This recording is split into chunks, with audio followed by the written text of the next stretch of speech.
Veremos hoje o exame dos pulsos arteriais periféricos, mas antes vamos lembrar alguns conceitos importantes. O exame dos pulsos arteriais é importante na medida em que procuramos por afecções da árvore vascular que podem cursar de maneira assintomática ou causar sinais e sintomas de síndromes isquêmicas, tais como dor, variação de temperatura e sensibilidade, edema, modificações de cor, como cianose ou palidez, atrofia e úlceras de pele e até gangrena. Em geral, os seguintes pulsos arteriais periféricos devem ser avaliados: radial, braquial, carotídeo, aórtico, femoral, poplíteo e tibiais, anterior e posterior. Detemos-nos um pouco mais no exame do pulso radial a fim de avaliarmos os seguintes critérios: estado da parede arterial. Avaliamos se a parede arterial apresenta ou não tortuosidades, se é facilmente depressível.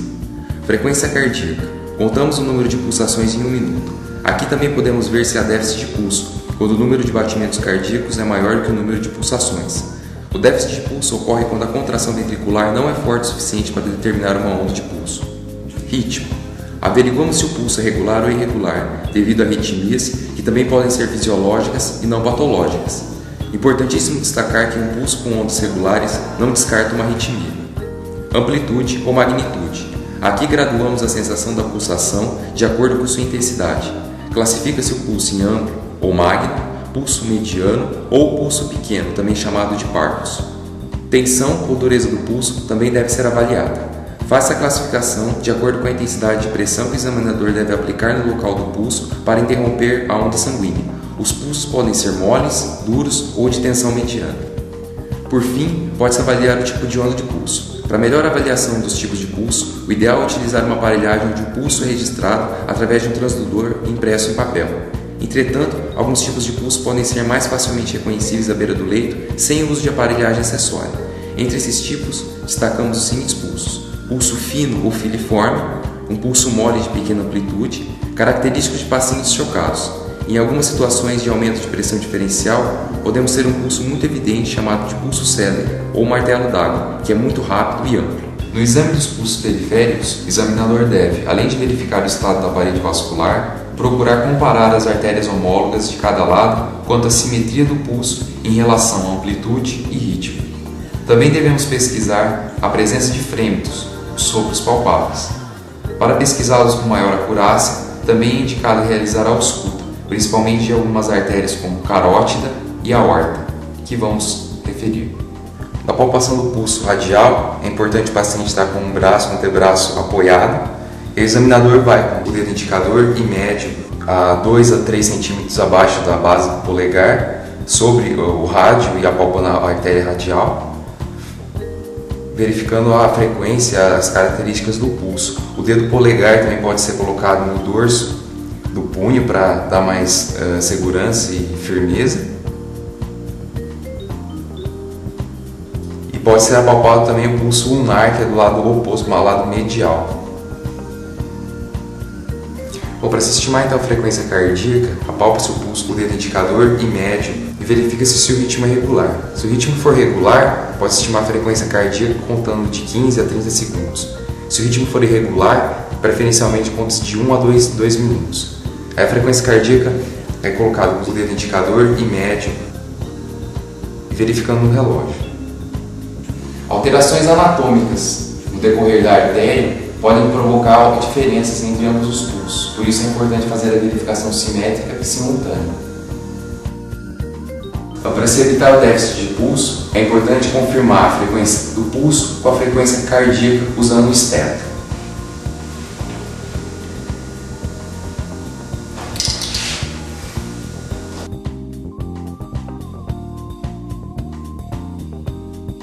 O segundo pulso a ser avaliado no nível superior é o pulso braquial. Pode ser verificado inserindo-se o dedo indicador e médio sobre a inserção medial do músculo bíceps, verificando a pulsação. O pulso carotídeo pode ser apalpado de duas formas diferentes, ou com o polegar ou com o dedo indicador e médio. Apalpando com o dedo indicador e médio, coloque seus dois dedos sobre a borda anterior do músculo externo-climastoide, na altura da laringe.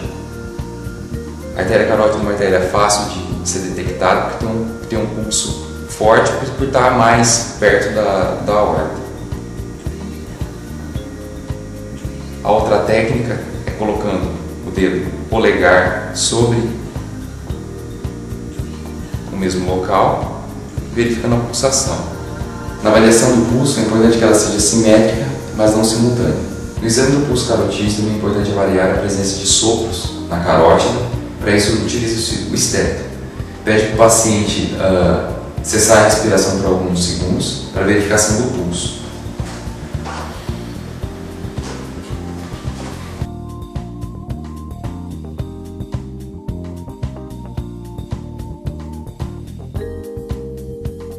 A avaliação do pulso aórtico é verificada através da aorta abdominal. A gente pede para o paciente despir o abdômen. A aorta abdominal situa entre o apêndice cifoide e a cicatriz umbilical. Então o médico com a mão direita apoia sobre o abdômen, aplicando uma pressão, e a mão esquerda sobre a mão direita para dar mais apoio. Pressione seu abdômen. Complementando a avaliação do pulso aórtico, vamos verificar a presença de sopros.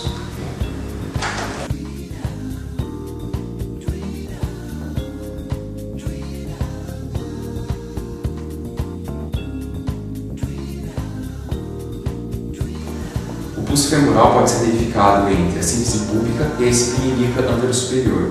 Para isso, o examinador usa geralmente 3 dedos, o indicador, o médio e o anelar, nessa região, e tenta procurar a pulsação da artéria femoral. A avaliação do pulso poplíteo é um dos mais difíceis para serem avaliados devido à sua profundidade. Existem 2 técnicas para avaliar esse pulso. Uma é com a perna do paciente flexionada a 90 graus e outra é com a perna esticada. A gente vai fazer com a perna 90 graus. Primeiro o examinador coloca os 2 polegares na tuberosidade tibial e com a polpa dos outros dedos na linha média, na fossa poplítea profundamente e buscando a pulsação.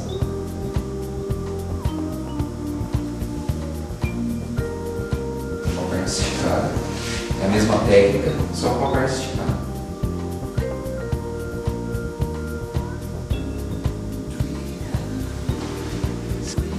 Os 2 pulsos mais distais do membro inferior, então, são o tibial anterior e o tibial posterior. O tibial anterior encontra-se entre o primeiro e o segundo dedo, no dorso do pé na parte mais alta. O examinador coloca o dedo indicador e médio sobre essa região e procura essa pulsação. O tibial posterior encontra-se posteriormente ao malelo medial, mais ou menos nessa região. O examinador coloca o dedo indicador e médio nessa região, procurando-se pela pulsação.